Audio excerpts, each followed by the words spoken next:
Et bien le bonjour à tous les amis des animaux, je suis très contente de vous retrouver aujourd'hui pour cette petite vidéo immersion au sein de la première entreprise en France à fabriquer du barf en morceaux, j'ai nommé Cru, qui fabrique tous ses produits en France vers Grenoble.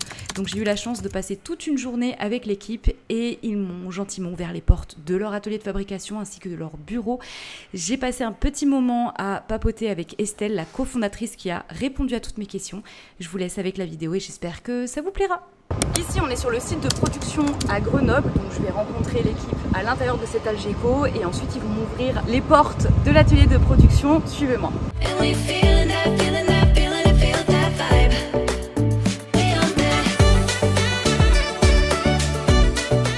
Responsable de production et responsable de la communication. Alors on est ici donc dans un petit Algeco qui est à côté de l'atelier de production, le QG, on va dire. Le QG de la prod où on gère à la fois les commandes de viande, la logistique. Chine.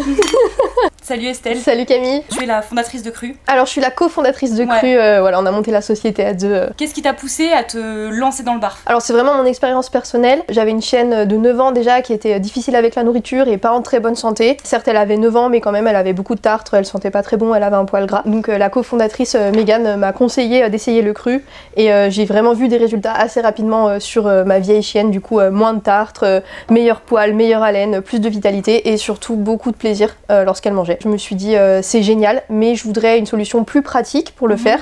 Ça n'existait pas sur le marché et du coup allez chiche, on monte une boîte et on le fait pour les gens. Tu t'es dit je veux faire du barf, il n'y a pas de solution donc je vais la créer moi. Ouais, enfin presque ça. J'ai dit à Mégane c'est bien ta solution, je veux faire du barf, qu'est-ce que je peux acheter? Et la réponse c'était bah rien, monte ta boîte ou pas. Là maintenant tu nous amènes où? On va à l'atelier de production. Allez c'est parti, venez.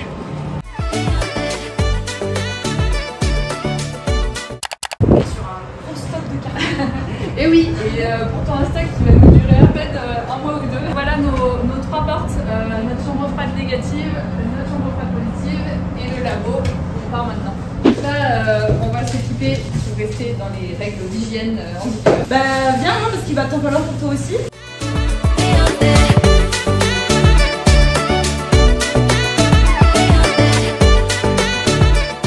Donc ça vous le faites à chaque fois que vous rentrez dans la voie commande qu'on sort. Obligation, les règles. On a les chaussures noires, les chaussures blanches. Les noires elles vont dehors et les blanches elles restent dedans. Et la petite Charlotte pour pas faire le trou. On fait tout dedans. On est tout beau. Ça me rappelle des souvenirs. Bonjour. Bonjour. Avec Sarah, Fabio et Michael qui préparent les rations. Vous avez un fonctionnement bien particulier. Donc là on a la petite feuille de préparation pour un chien. Donc là aujourd'hui ce sera pour Caramel qui est un bulldog français de 1 an. On a sa recette qui est décrite ici avec les ingrédients qu'on va mettre dans ses rations, le poids de la ration, tout plein d'infos parce que là Caramel a choisi d'ajouter des graines de nigel à sa ration. En fait vous recevez les commandes, ensuite vous imprimez toutes les infos relatives à la commande que vous laissez ici pour qu'ensuite les petites mains de chez Cru puissent la réaliser. Exactement, ok, exactement ce qu'il faut mettre dedans. Quel a été ton plus gros obstacle à la réalisation de ce projet? Alors pour tout te dire, c'est une réponse un peu de politicien, mais c'est le cumul de... En fait, c'est l'accumulation de plein d'obstacles qui fait qu'au bout d'un moment, tu te dis purée, mais en fait, c'est jamais fini les obstacles. Et je crois que c'est peut-être l'acceptation que, bah oui, quand on crée son entreprise, quand on arrive sur un nouveau marché, dans une dynamique où il n'y a pas encore beaucoup d'acteurs et tout, et ben on va se confronter tout le temps, sans cesse, à des obstacles. Ouais. Et puis on découvre aussi la vie d'entrepreneur. Et finalement, ça a été l'acceptation de se dire, ben ça sera pas simple, mais je choisis quand même de continuer et de mener ce projet à bout. Voilà, je crois que ça a été ça le plus gros obstacle. En plus de créer une entreprise, tu apportes en France un nouveau concept. Exactement. Et on sait ce que c'est que d'arriver en France et de vouloir faire du barf, il n'y a pas de législation, donc il n'y a pas de jurisprudence. T'arrives et tu dois tout déblayer. T'es heurté en fait à chaque fois à des portes que tu dois ouvrir. Exactement. Avec une gamme de produits qui existait autrefois sur l'alimentation animale, qui fixait un peu les règles du jeu, et toi tout d'un coup t'arrives avec quelque chose de complètement différent, donc qui va aussi être différent niveau de législation comme tu te dis, être différent niveau prix, être différent niveau commercialisation, et du coup tu dois faire face à tous ces obstacles là où on te dit mais c'est pas comme ça d'habitude. Bah oui, en fait c'est pas comme ça d'habitude, est-ce que tu veux quand même qu'on avance? Voilà. On va avoir Mickaël qui va commencer à couper les os et à faire sa première commande. Donc il a sa petite fiche avec ses 10 rations. Donc là on voit qu'il a fait ses 10 petites rations en mettant les ailes et le foie. Et ensuite ce plateau il va venir le passer à Fabio on va pouvoir venir mettre ici de la parure de dinde. Donc il va continuer à remplir les rations avec tout ce qu'il faut. Quand on a mis toute la viande dedans. Et Sarah ensuite va venir les ensachets. Et là, donc, c'est la machine à étiquette. Là, on a tout ce qui est huile, donc compliment obligatoire pour les acides gras essentiels. Donc j'imagine l'huile de saumon, enfin l'huile de poisson et l'huile végétale. Et là, ce qui est top, les compléments alimentaires, parce que chez Tu, quand ils font du sur-mesure, on peut rajouter des compléments alimentaires si on souhaite aider et accompagner dans des besoins spécifiques, j'imagine articulaires, défense immunitaire, digestif, tout ça, et donc on peut ajouter des types de compléments alimentaires directement dans les recettes. Quand on parle de repas sur mesure, on a voilà, le nom de l'animal qui est inscrit sur l'étiquette, voilà, parce que ça correspond au repas de Rumba. Franchement, ça va à belle vue, tu peux quand même. Donc ça, c'est pour mettre en sachet. Exactement. Comment ça marche cette machine? Alors c'est notre petite machine Speedy, on l'adore. Elle vient ouvrir le sachet, elle sert de troisième plan pour ouvrir le sachet. Sarah, elle a juste à venir mettre la viande dans le sachet. Hop. Et ensuite elle va appuyer sur le bouton et là Speedy va faire son œuvre. Et ça va fermer directement. Ça va fermer le sachet, venir le souder en fait. Voilà, elle a posé l'étiquette pour le sachet suivant. Et du coup, Sarah, elle a le rôle très important de venir vérifier que les garçons n'ont pas fait de bêtises avant. Donc, pour chaque commande, elle va venir souder un sachet pour vérifier qu'on a bien pris les bonnes viandes et qu'on est bien au bon point. Et ça, on se rend pas compte, mais c'est un gain de temps énorme. Vous savez, à l'époque de Prime Instinct, nous on avait les sachets à l'ancienne et rien que les sachets, les garder ouverts, les garder propres, parce qu'en fait, on a forcément de la viande sur la main, donc pour dénouvrir les sachets. Donc ça, pour le coup, c'est en mode et nous, on a adoré avoir ça. Quelle est ta plus grande fierté suite à la création de ton entreprise que tu as envie de nous partager? Clairement, en termes de fierté, il y a vraiment les retours clients positifs. Ça, je crois que ça rend vraiment fier, même si finalement, ça arrive quand même relativement régulièrement que les clients soient contents, mais c'est des petites choses qui viennent illuminer ta journée. Du coup, t'es fier en fait de faire ça. Tu te dis que tu simplifies la vie du monde et tu améliores la santé des animaux. Si j'avais une anecdote à raconter, ce serait l'histoire d'une chienne qui à chaque gestation faisait des chiots qui étaient en mauvaise santé à la naissance quand elle était aux croquettes et qui est passée chez nous pour un petit peu le dernier espoir un peu. Voilà, la maîtresse est passée chez nous et les 6 chiots sont nés sans aucun souci, en bonne santé. Voilà, ça c'est incroyable et je crois que ça me fait encore des frissons quand j'en parle. Donc là actuellement, voilà, on a 5 chariots en cours, c'est des chariots qui ne sont pas au même endroit.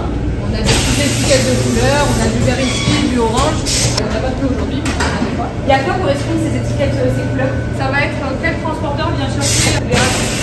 D'accord. Là on a des départs en chronofresh qui vont directement chez des particuliers. On a aussi des départs par step qui là vont aller dans nos pains relais. On a des pains relais toute la France. Donc d'accord, c'est la livraison des pains relais toute la France. Et on a parfois aussi des étiquettes bleues. Et ça c'est les livraisons qu'on fait en interne. Donc c'est Clément qui va livrer en interne avec notre application. Pour les clients, on va dire pour les clients proches de chez nous. Là on est sur la dernière étape, on va faire les colis.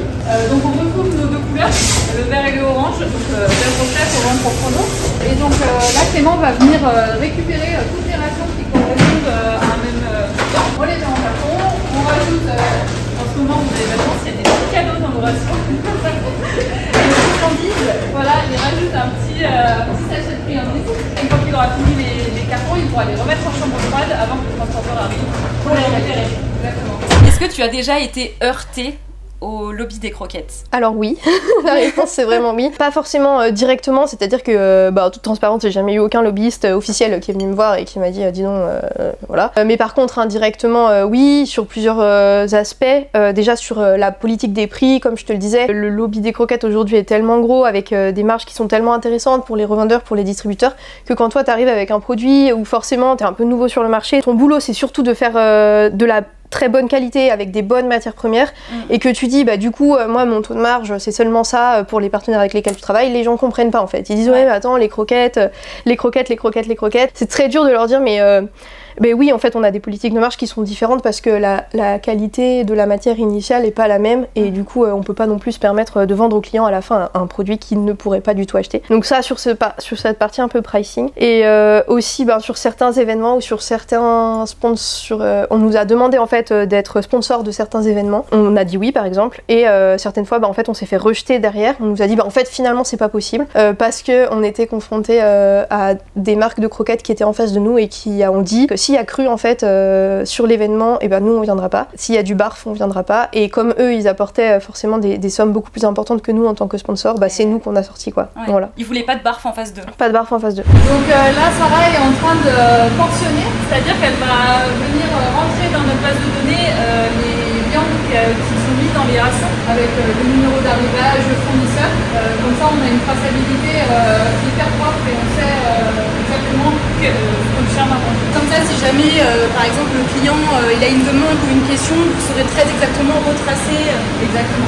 L'eau, la ration en question, etc. Aujourd'hui, comment décris-tu tes relations avec les vétérinaires? Je diviserais bien la réponse en fait en plusieurs catégories. Globalement, on a des vétérinaires avec qui on collabore, dans le sens où c'est des vétérinaires à qui on peut poser des questions. Quand on a des doutes, on s'en réfère à eux et ils nous aident beaucoup pour prendre des décisions face à des cas par exemple un peu pathologiques ou ce genre de choses. Il se trouve que ces vétérinaires-là, c'est des vétérinaires qui revendent pas de croquettes parce qu'ils ont un autre état d'esprit, ils sont dans un mode un peu alternatif et donc eux, on a des super relations avec eux. Voilà. Et je les remercie d'ailleurs tous pour ça. Ensuite, on en a des vétérinaires qui sont pas du tout contre le barf, donc ça va plus être des vétérinaires de qui on entend parler par les clients qui nous sont rapportés, qui sont pas du tout contre le barf, qui sont curieux de ce qu'on fait, qui nous passent un coup de fil, on leur explique, ils sont contents et voilà, il n'y a pas de friction, c'est de l'échange quand il y en a quoi. Ils nous appellent, mon client est chez vous, je voulais savoir qu'est-ce que c'est la compo analytique, vous pouvez me la détailler, vous pouvez m'expliquer ci, m'expliquer ça, on explique, bon très bien, pas de souci, merci, bonne journée. Voilà, je te dis pas qu'ils nous prescrivent, c'est pas le cas, mais ils sont pas contre nous. Et après on a une dernière tranche de veto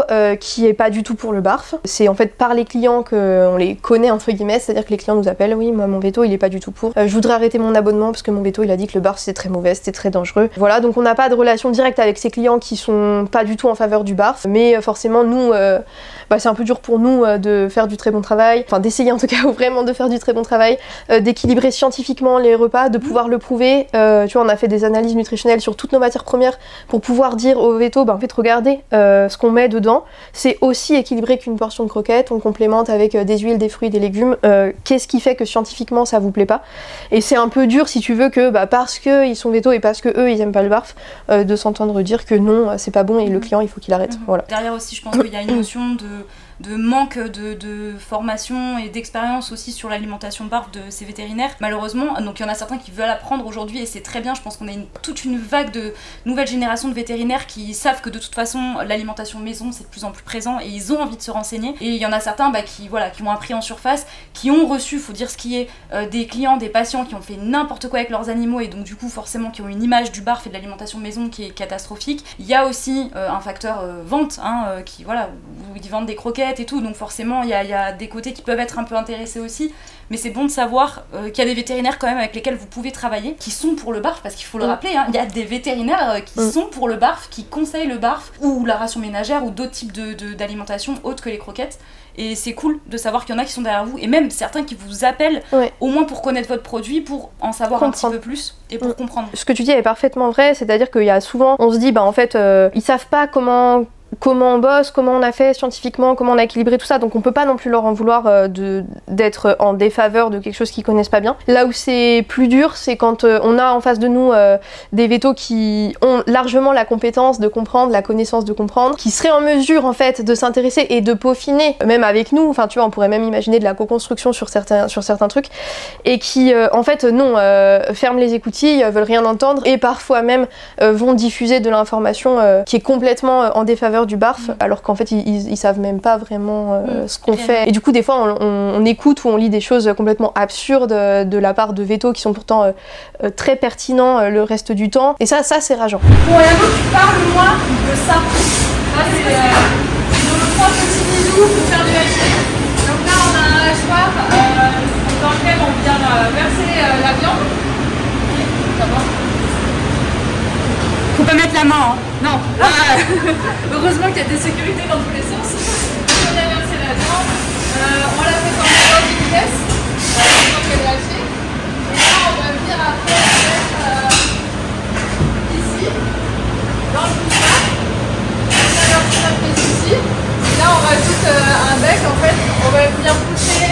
grâce à la production dans des sachets. Les sachets, on va les mettre sous vide. Là, c'est la dernière, la petite sous vide.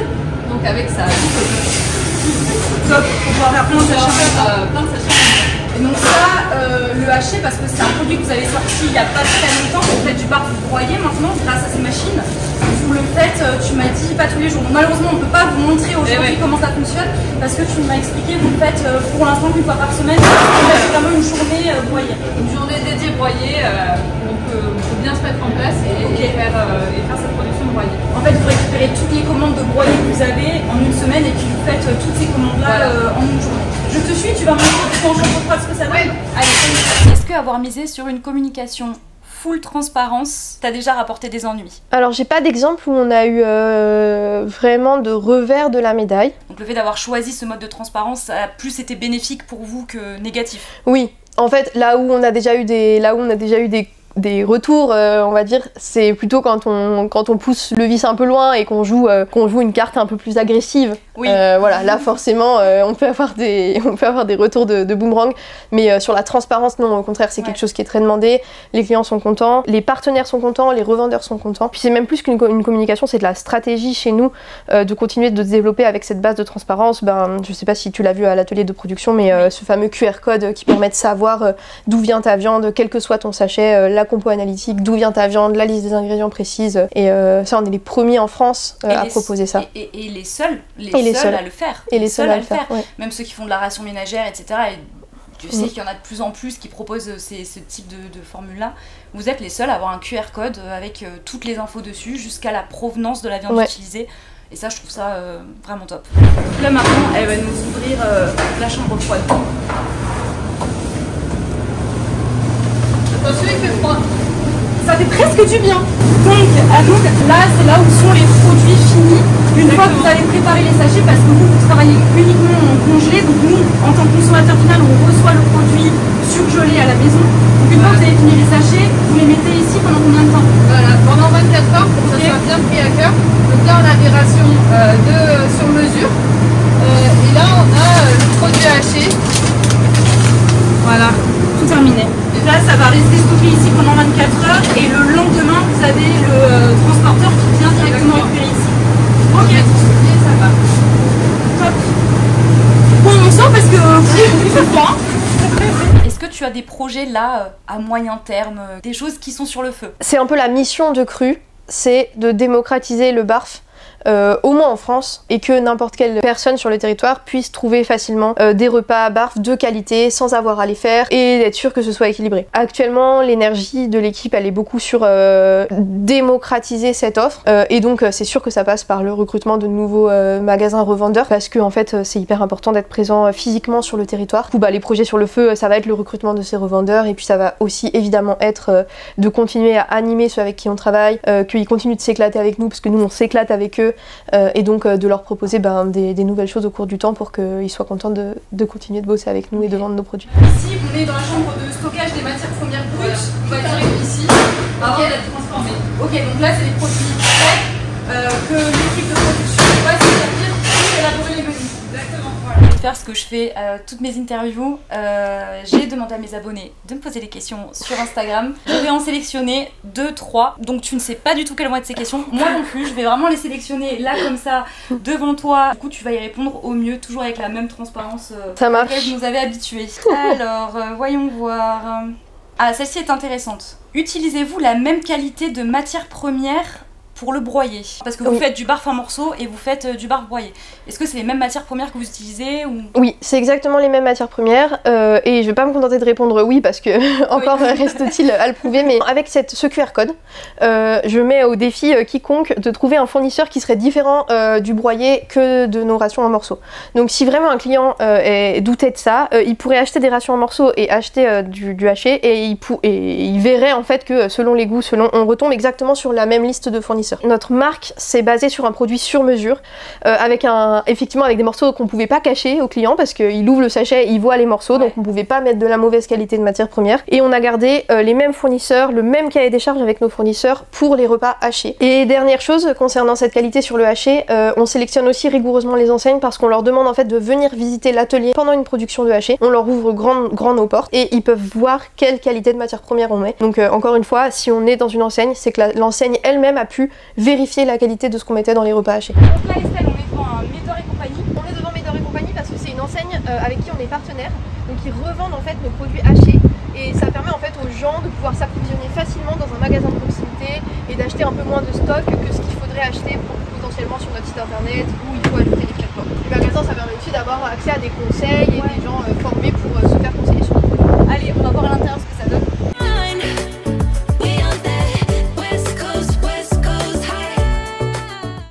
Donc là tu retrouves nos produits dans les congélateurs, donc les différents formats et les différents goûts. Et comme je te le disais, l'avantage en magasin, c'est que le client peut choisir d'acheter seulement un ou deux produits à sa guise. Et il va aussi être conseillé par un vendeur qualifié dans ce type d'enseigne. Ok, et donc là on retrouve exactement les produits donc on a vu en production ce matin. Voilà, les produits terminés qui se retrouvent ici. Vous avez beaucoup de revendeurs ? Pour l'instant, on travaille avec une quinzaine de revendeurs partout en France et l'idée c'est vraiment de diversifier son nombre, d'augmenter son nombre de revendeurs pour que n'importe qui en France puisse trouver du cru dans un magasin de proximité. Ouais, ça franchement c'est top. Ah, celle-ci elle me plaît bien. Ton avis sur l'éthique de tuer plus d'animaux pour en nourrir d'autres plus privilégiés? Alors déjà merci d'avoir posé la question. Ouais, très intéressante cette question. Déjà la première chose c'est que nous on communique sur un terme que je vais repréciser parce que je veux encore une fois être très transparente. Nous on utilise ce qu'on appelle des coproduits. C'est des coproduits de l'industrie de la viande, de l'abattage ou de grossistes en boucherie. Donc les coproduits c'est quoi? C'est des produits qui sont par définition coproduits avec les matières qu'on utilise pour les humains, mais qui ne trouvent pas de valorisation suffisante chez l'homme. Comme tu l'as très bien dit, les ailes de poulet, voilà, les ailes de poulet c'est quelque chose qui se mange. Les humains peuvent faire cuire leurs ailes de poulet puis raquigner les ailes de poulet, je sais pas comment on dit, ou les pilons, ou les cuisses. C'est aussi le cas typiquement du cœur, qui est un muscle extrêmement privilégié par l'organisme, donc de très bonne qualité nutritionnelle, mais on vend pas assez de cœur, enfin l'industrie de la viande ne vend pas assez de cœur pour trouver des débouchés partout. Donc qu'est-ce qui se passe avec ces produits que je viens de citer, que moi j'appelle à ce moment-là encore des coproduits, puisque comme tu l'as très bien dit, les humains peuvent les manger à ce moment-là. Qu'est-ce qui se passe avec ces produits? Soit ils sont exportés, typiquement en Afrique on mange beaucoup de pignons de poulet ou d'ailes, ou alors ils sont vendus aussi à l'industrie de la croquette, mais ça c'est effectivement des très beaux morceaux que en fait dans le barf on peut aussi racheter. Donc nous c'est ce qu'on fait. À partir du moment où on les rachète ces produits, on n'a plus le droit, c'est interdit par la loi, de dire que c'est des produits à destination humaine. Oui. Et en fait on rachète ce qu'on appelle des sous-produits de catégorie 3. Ensuite la question elle se pose sur le choix de ces coproduits ou de ces sous-produits. Et là où on va vraiment se démarquer des croquettes, c'est que nous on va racheter que des coproduits dont on voit la qualité, avec lesquels on a un cahier des charges extrêmement pro avec nos fournisseurs, où on voit que c'est de la bonne cam, enfin voilà. Et puis on va pas évidemment racheter, évidemment pas de plumes, évidemment pas de trucs plein de gras, évidemment. Et pourquoi ça? Parce que à la fin, quand on travaille sur du morceau, le client il voit ce qu'on lui a mis. On vient valoriser, hein, comme tu l'as dit, des coproduits de l'industrie de la viande. Vous tuez pas d'autres animaux pour nourrir... Merci. Voilà, effectivement, j'ai oublié de répondre à la question. Et ça donc non. Oui. Et donc voilà. Non, on ne tue pas de nouveaux animaux pour nourrir nos animaux, puisqu'on vient se greffer, on vient parasiter en fait l'industrie de la viande, qui produit malheureusement pour elle, hein, parce que c'est très triste en fait, qui produit des coproduits dont personne ne veut. Merci Estelle d'avoir répondu à toutes mes questions. Mais merci à toi Camille d'être venue jusqu'à là. Avec grand plaisir. Moi, vous m'avez ouvert les portes donc je suis venue.